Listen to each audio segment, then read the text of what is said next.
She bought her dream home, but her family turned it into a nightmare. At 34 years old, Rachel had done what so many dream of, but few accomplish. She bought her own home, not with a co-signer, not with help from a trust fund, but through her own grit and persistence. As a freelance marketing consultant working remotely, Rachel had built a career she was proud of. She earned enough not just to live comfortably, but to save, plan, and, when necessary, help her family. To her, family meant responsibility.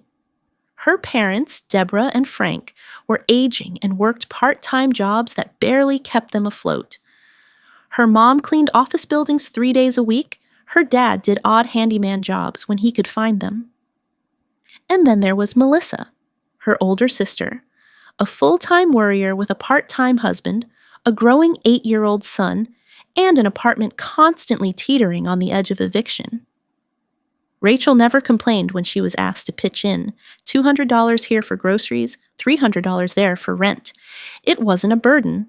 It was love. So when her mom called one spring morning, voice trembling, saying the roof at their home was leaking and they needed $10,000 for urgent repairs, Rachel didn't hesitate. Her emergency fund had $15,000. She wired the $10,000 before the conversation ended. That's the kind of daughter she was. But it didn't stop there. Her parents asked to stay with her just a few weeks while repairs were underway. Rachel didn't want to say yes. She worked from home, needed peace and space, and her 2-bedroom house wasn't designed for multi-generational chaos. But how do you say no to your parents when they're supposedly homeless and desperate? You don't. You say, of course, and you clear out the guest room. At first, it wasn't so bad. Her mom cooked dinner, her dad helped with the lawn. It even felt nice to have family around. But as weeks turned into months, Rachel started to feel the weight of what she'd allowed in. Her mother rearranged her kitchen without asking. Her dad spread newspapers across the dining table like it was a public library. When Melissa, Kevin, and their son Ethan showed up for dinner one night and announced they were moving in too, Rachel's world tilted. She said no, but no one listened. That's the thing about kindness when it's taken for granted. It turns into weakness in the eyes of those who never appreciated it in the first place. Within weeks, her once peaceful sanctuary was a zoo. Ethan screamed through video games while Rachel was on client calls. Her water bill doubled. Her electric bill skyrocketed. Her parents hosted parties every weekend and expected her to clean up. And every time she tried to set a boundary, they made her feel like the villain. They guilted her, shamed her, told her she had so much, and they had so little. That helping family shouldn't come with conditions. But Rachel wasn't cruel. She was just exhausted, emotionally, financially, and spiritually drained. The final straw? They changed the locks on her house.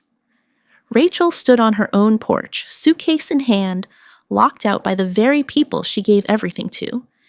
And in that moment, she realized something most of us never want to face. Sometimes the people who raised you are the first ones to tear you down. But this isn't a story of defeat. It's a story of awakening. Because Rachel didn't stay a victim. With the help of a lawyer friend, she filed for eviction. She reclaimed her home. She reclaimed herself. Some say blood is thicker than water, but for Rachel, peace was thicker than obligation. And in the end, walking away wasn't selfish. It was survival. She welcomed them into her home, but they treated it like their own. Rachel thought her kindness had limits. She was wrong.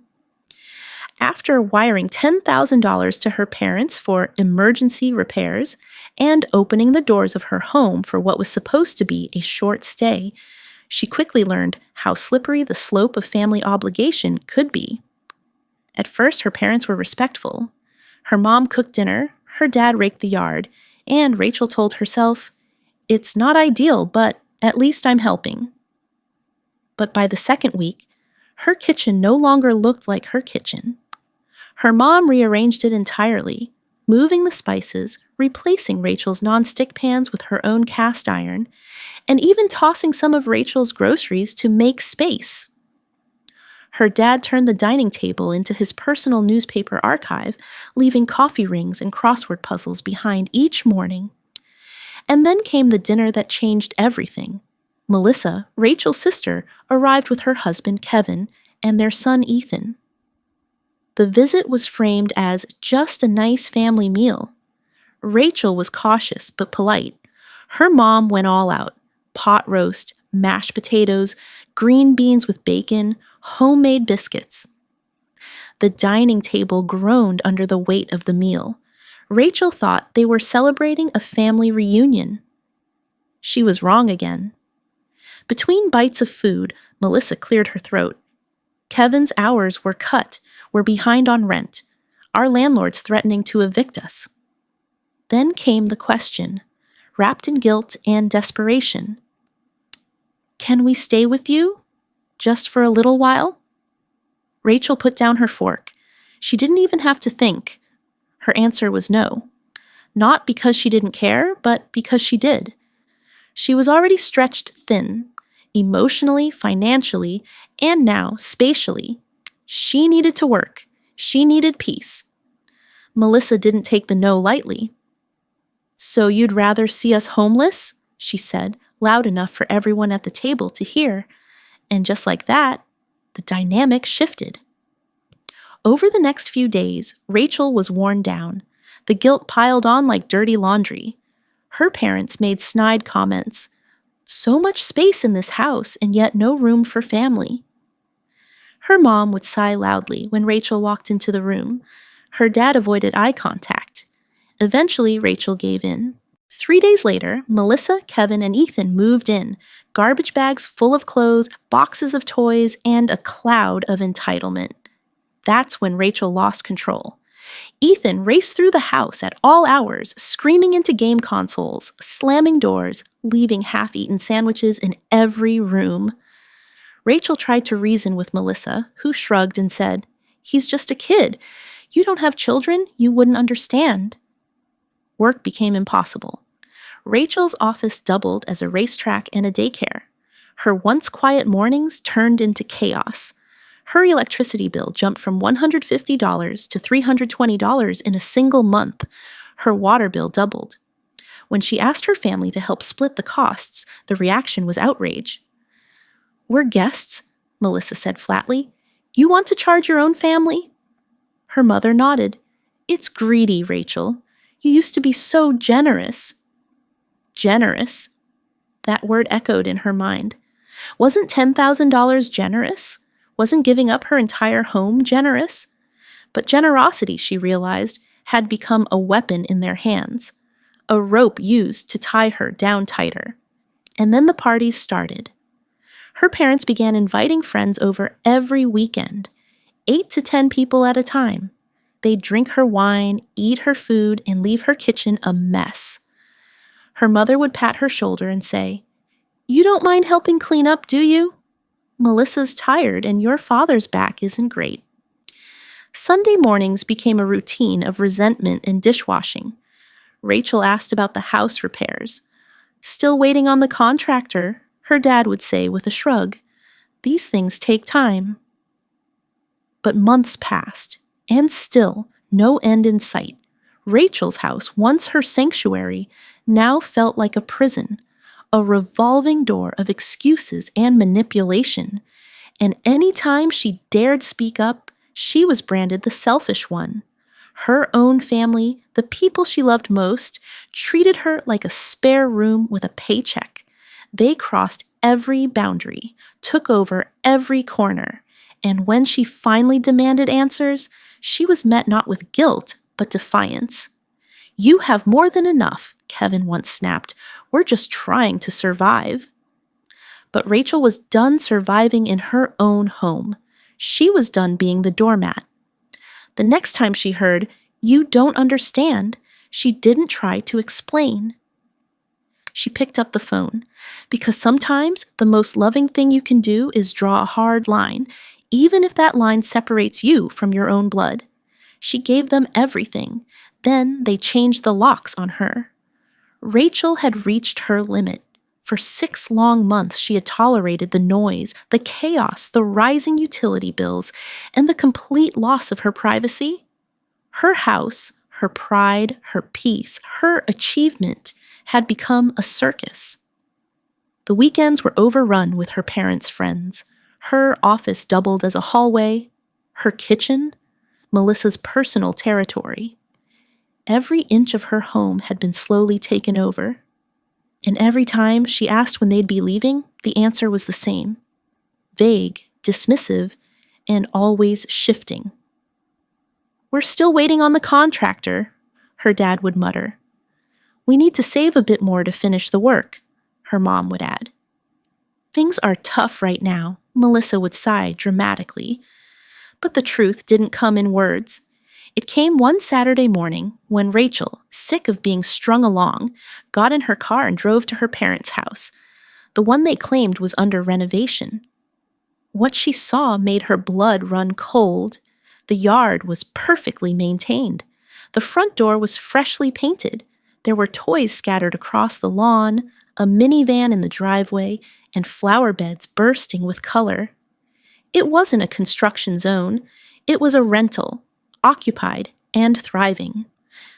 When she knocked, a woman holding a toddler opened the door. "I'm sorry, who are you?" the woman asked. Rachel swallowed the lump in her throat. "This is my parents' house." The woman blinked. "Oh, no, we've been renting this place for 6 months. From Deborah and Frank Henderson, we signed a lease." Rachel managed a nod, murmured, "Thanks," and backed away. Her chest was tight. Her breath came fast. There had never been a renovation. Her parents had taken her $10,000 and rented out their home, pocketing the income while living for free in her house, eating her food, throwing parties, and treating her like a guest. Her hands gripped the steering wheel the entire drive back, white-knuckled with fury. That afternoon, she walked into her house to find yet another party in full swing. Her mother was pouring wine. Melissa was passing hors d'oeuvres like a hostess. Laughter and music echoed through every corner of her stolen sanctuary. Rachel stood in the doorway, her voice louder than the music. "Everyone needs to leave. Now." Silence fell like a thunderclap. All eyes turned toward her. Her mom blinked. "Rachel, what's gotten into you?" "I said this party is over," she repeated, teeth clenched. The guests gathered their things awkwardly. Within 10 minutes, the house was quiet, except for the rising tension. Melissa glared. Her mom crossed her arms. Her dad stayed seated, avoiding eye contact. And then Rachel dropped the bomb. "I drove by your house today," she said coldly. "There's a family living there. You've been collecting rent while living here for free. There was no renovation, was there?" No one answered. "You took my money, lied to me, turned my house into a playground, and now you're stealing from me." Melissa scoffed. "Don't be so dramatic." "Oh, really? Then why did you change the locks?"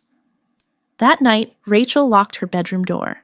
She was done talking, done explaining.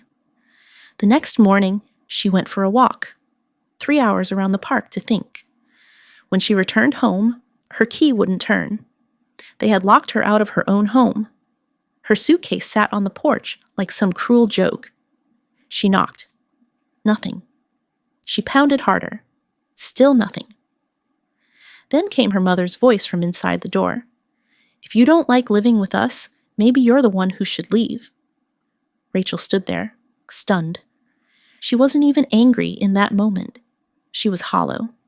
Empty. She drove to a motel, checked in under her own name with her own ID, using her own money, and, for the first time in months, sobbed. That night, she made a single phone call. "Natalie," she said, "I need help. They locked me out." Natalie, her friend since college, was now a sharp and fearless attorney, and after hearing the full story, Natalie's voice turned ice cold. "They've crossed every legal and moral line. Don't worry. I'll handle it." By morning, the eviction paperwork was ready. Fraudulent occupancy, unauthorized lock change, misappropriation of funds. Natalie served it personally. Rachel didn't have to lift a finger. And just like that, the calls started. 40 missed calls, 30 text messages. First came the guilt. We're family. Let's work this out. Then came the gaslighting. You're tearing this family apart over a misunderstanding. And finally, the threats. You'll regret this. Rachel replied once. You have 2 weeks. Get out or I press charges. She never spoke to them again. They took her house. So she took her power. Back for the next 2 weeks, Rachel didn't go near her house. She didn't have to. Her friend Natalie, now also her attorney, kept her updated. The eviction paperwork had been filed and served. Everything was airtight. Her family had no legal standing, no lease, no claim, just a pile of lies and a trail of betrayal. And still, they tried. They blew up her phone daily, voicemails, texts, even emails, alternating between apologies and emotional blackmail. We're family. You're overreacting? Think about Ethan. Do you really want to destroy everything over a misunderstanding? But Rachel had learned her lesson. Family doesn't mean immunity, and love without respect is just manipulation dressed in guilt. She stayed silent. 2 days before the eviction deadline, Natalie called with an update. They're moving out, she said, her voice calm but satisfied. I drove by this morning. Your dad was loading boxes. Melissa was yelling into her phone. It wasn't pretty, but it's happening. Rachel exhaled a breath she hadn't realized she'd been holding for 6 months. The next day, Natalie confirmed it. The house is empty. You're free to go home. Rachel sat in her car in front of her house for a long time before getting out. The driveway was quiet. No Ethan screaming. No mom's friends loitering near the porch. No chaos. Just silence. She found the spare key under the flower pot, opened the door, and stepped into a space that no longer felt like hers, but soon would. The place was a mess, garbage bags by the stairs, dirty dishes piled in the sink. The smell of stale food and musty carpet hung in the air. It looked like a war zone. But Rachel didn't care, because it was her war zone. And for the first time in half a year, she was standing on her own floor, behind her own door, with no one to answer to. She called a locksmith immediately and had every lock in the house changed. Then she rolled up her sleeves and started scrubbing. She spent the next few days deep cleaning every room. She tossed out furniture her mom had moved in, reorganized her kitchen exactly the way she liked it, reclaimed her office, restocked the pantry with food she actually enjoyed, rehung her favorite artwork. One room at a time, she took her life back. The text messages didn't stop. Her mom sent paragraphs filled with emotional manipulation. Her dad left voicemail after voicemail about how ungrateful she was. Melissa accused her of being heartless and destroying the family. Rachel deleted every single message. Then she blocked their numbers. Every one of them. She shut down her social media, changed her phone number, and just like that, silence. Glorious silence. In the weeks that followed, mutual acquaintances started reaching out. Cousins, old family friends, people who'd only heard their side. They wanted to play mediator. Family is everything, one cousin insisted. You only have one mom, another said. Rachel just smiled, because no one saw the full story. No one saw her crying in a motel room after being locked out of her own house. No one paid the bills when her water usage doubled. No one cleaned up after strangers every weekend. No one listened when she was gaslit, guilted, and made to feel like the villain. They didn't know what it felt like to be stolen from by the very people who raised you. So she didn't explain herself. She just moved on. 1 month later, her life felt like hers again. She could hear herself think. She could work in peace. Her utility bills returned to normal. She could sit on her porch with a cup of coffee and not worry about who was going to come storming through the door. Her weekends were hers again. Her nights were quiet. Her space, her sacred space, was safe. And most of all, she could sleep. Deep, uninterrupted sleep, no slamming doors, no guilt-tripping voices, no chaos, just peace. People said she was too harsh, that cutting off your own family was extreme. But Rachel knew better. She didn't do it out of anger. She did it out of self-respect. Because blood isn't always family, and love shouldn't come with chains. She never filed charges for the $10,000. She could have. It was fraud, plain and simple. But she didn't want their money. She wanted freedom, and she got it. Now, when she walks through her front door, she smiles, because everything inside, peace, privacy, and power, belongs to her. She chose peace over blood, and finally found herself. Rachel didn't just take her house back. She took her life back, but recovery wasn't instant. After months of being emotionally worn down, gaslit, and manipulated by the people she trusted most, the silence in her newly reclaimed home wasn't just peaceful. It was haunting at times. The kind of quiet that made you reflect, not just on what happened, but on why you let it happen for so long. And Rachel knew the answer, because they were her family. Growing up, she had been taught that family comes first, that you take care of each other, even when it's inconvenient. That blood is thicker than water.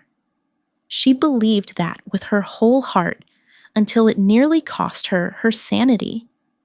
But when your loyalty becomes someone else's leverage, it's no longer love. It's control. She realized that every time she said yes, when she didn't want to, when she couldn't afford to, when it hurt her, she was setting herself on fire to keep others warm. And the saddest part, they never said thank you. They expected it, demanded it, manipulated her with guilt every time she hesitated. Her $10,000 savings disappeared into lies. Her home, treated like a free-for-all party house. Her boundaries, bulldozed without apology. Her kindness, used against her. And yet, the world would still call her cold for walking away. But Rachel no longer cared what the world thought, because the people judging her weren't the ones who had been left outside their own front door, suitcase in hand, heart in pieces. She wasn't bitter. She was clear, and that clarity became her freedom. The hardest part wasn't evicting her family. It was the guilt that lingered, that whisper that said, "You're a bad daughter. You should have just waited a little longer." They needed you. But Natalie, her lawyer, her rock, had said something that stuck. "You didn't abandon your family, Rachel. They abandoned your trust. They crossed every boundary, and you gave them chance after chance. You weren't cruel. You were used." That reframe changed everything. In the months that followed, Rachel didn't reach out. She didn't check in. She didn't attend family functions or respond to nosy cousins who wanted the real story. She didn't explain. She didn't justify. She simply disappeared from the narrative and reclaimed her own. She started spending weekends doing things she hadn't done in years. She repainted her bedroom, started a garden in her backyard, fresh basil, tomatoes, and lavender by the window. She reconnected with old friends she'd neglected while dealing with the chaos. She even adopted a rescue dog, an old golden retriever named Milo, who followed her from room to room like he knew she needed loyalty that didn't come with strings attached. And when the guilt did creep back in, as it sometimes does, she reminded herself, you didn't walk away from family. You walked away from people who refused to treat you like family. That distinction mattered. She learned that boundaries aren't punishments, they're self-respect in action. That you can still love someone and not let them back into your life. That forgiveness doesn't always mean reconciliation. And most importantly, that peace is worth protecting, no matter who tries to shame you for choosing it. 6 months after the eviction, a mutual acquaintance told her that her parents and Melissa were still living together in a cramped 2-bedroom apartment, waiting for the lease on their original house to expire. "They're still collecting rent," the woman said, "so they're not exactly struggling." Rachel just smiled. Not with spite, but with clarity. She didn't want revenge. She didn't want payback. She just wanted peace. And she finally had it. One evening, she stood on her back porch, coffee in hand, Milo curled up by her feet, the sunset casting warm light across her freshly mowed lawn. And for the first time in what felt like forever, she wasn't worried about a slammed door, a raised voice, or an unexpected invasion of her space. It was her house, her silence, her life. Some people still said she was too harsh, that family is everything, that she'd regret it one day. But Rachel had a new truth. Peace is everything. And sometimes the bravest, healthiest, most loving thing you can do is to walk away from people who never deserve to stay. Her story is a warning and a wake-up call for anyone who's ever been taken for granted. Rachel didn't plan on becoming a cautionary tale. She just wanted to help. Like so many of us, she believed that doing right by your family meant saying yes more than you said no. She believed that sacrifice was part of love, that being the dependable one, the giver, the helper, was something to be proud of. And it was, until it became her downfall. But now, with her life firmly back in her own hands, she sees her story for what it truly is. A wake-up call for anyone who's ever been guilted into silence or manipulated by the people closest to them. Her story isn't just about eviction papers or changing locks. It's about the deeper betrayal, the kind that cuts through trust like a blade. The kind that says, "You owe us," without ever acknowledging the cost of that debt. Rachel's not alone. Across the country, there are thousands of people just like her, paying their parents' bills while drowning in their own, letting siblings crash just for a week that turns into 6 months, enduring emotional blackmail in exchange for scraps of affection, handing over their boundaries in the name of family. It happens quietly. At first, it looks like love. A favor here, a check there. But over time, love is replaced by expectation. Gratitude disappears. And suddenly, the people you love most feel entitled to everything you've built without lifting a finger to help maintain it. Rachel learned this the hard way, and now she wants others to see it before it's too late. Because here's the truth. No one tells you you're allowed to say no, even to your parents, even to your siblings, even to the people who raised you. You're allowed to protect your peace. You're allowed to expect respect in return for your generosity. You're allowed to keep your home, your money, your time, and your energy sacred. You're allowed to stop being the family ATM. You don't owe anyone your destruction in the name of loyalty. What happened to Rachel didn't break her, but it did reshape her. She no longer romanticizes struggle. She no longer feels guilty for saying, "I can't" or "I won't." She doesn't lose sleep over blocked phone numbers or missed holiday dinners, and she doesn't waste time explaining herself to people who never cared to understand her boundaries in the first place. Because the truth is, boundaries aren't walls, they're doors. And sometimes, the kindest thing you can do for yourself is close those doors to people who keep walking all over you. She's stronger now, wiser, sharper. Her heart is still soft, but her spine is steel. And for anyone who's been where she's been, she offers this. You're not cruel for choosing peace. You're not selfish for protecting your space. And you're not a bad daughter, sister, or human being for refusing to be used. If you feel like you're walking on eggshells in your own home, if you're giving more than you're receiving, if you're being made to feel guilty just for wanting rest, privacy, or respect, then maybe it's time to take a page from Rachel's story. Because sometimes the line between love and abuse is drawn in silence. And sometimes saying enough is the most loving thing you can do for yourself. Her story may sound extreme, being locked out of her own house, forced into legal action, cut off from her entire family, but it's not about revenge. It's about survival. It's about reclaiming your voice when others have tried to drown it out with guilt. It's about reclaiming your home when it's been turned into someone else's playground. It's about reclaiming your life. And in a world that often tells women, especially daughters, to be quiet, agreeable, and giving no matter what, Rachel's story reminds us that sometimes the bravest thing you can do is say, not anymore. She's not bitter, she's not broken, she's better. And most of all, she's free. She could have fought for the money, but she chose freedom. Instead, Rachel had every right to press charges.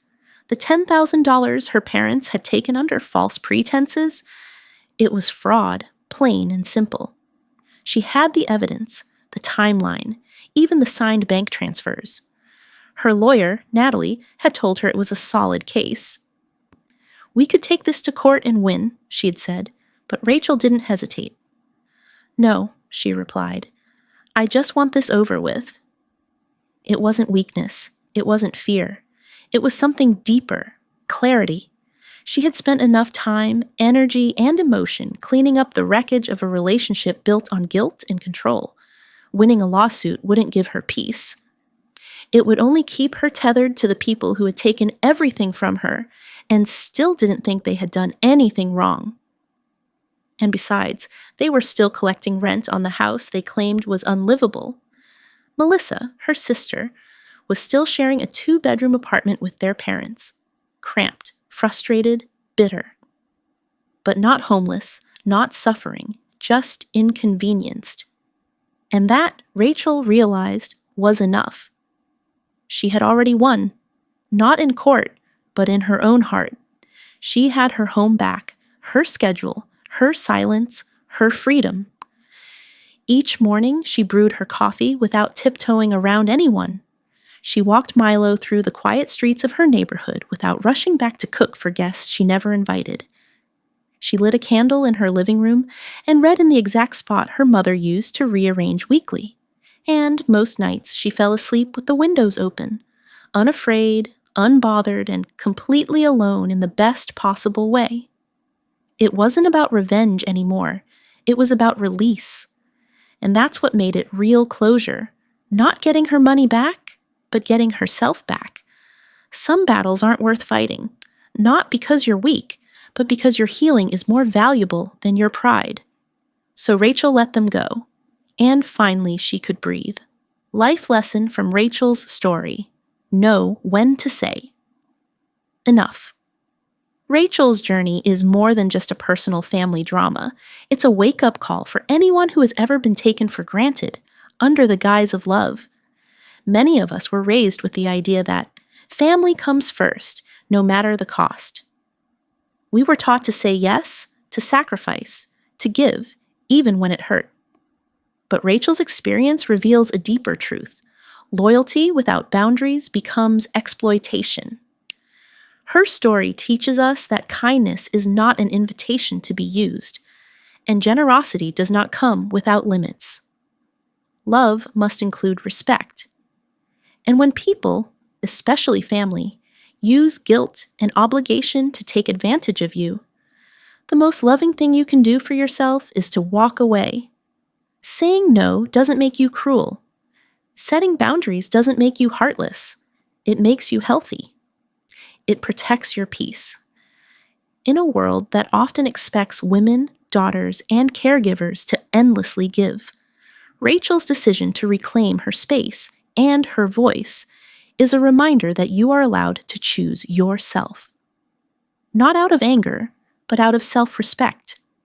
Because sometimes healing begins with a locked door, a changed phone number, and the courage to finally say, not anymore.